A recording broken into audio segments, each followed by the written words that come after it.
宜兰大溪警方最近是抓到2件诈骗集团，搁招民众出来交钱的案件，又搁是网络交朋友甲投资的诈骗。这诈骗的金额拢有到900万，警方是有抓到3个车手以上法办。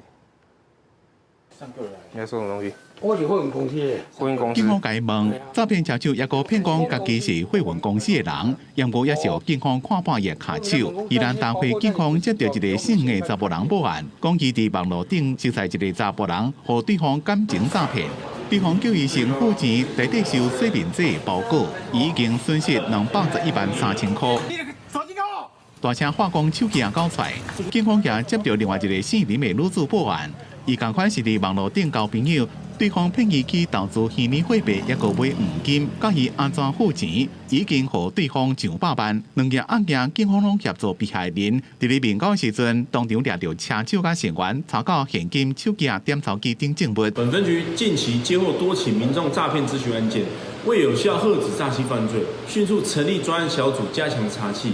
并于同日接连破获2起诈骗集团面交取款撤收案件。2件案件，警方总共抓到3个人，全部拢依照诈欺等罪嫌以上法办。最近诈骗的手法是愈来愈侪种，一定拢是用具报酬的投资等手法来骗民众，叫你汇款或者是面交现金，这个拢是诈骗的行为，民众一定要特别注意。公司新闻采访报道。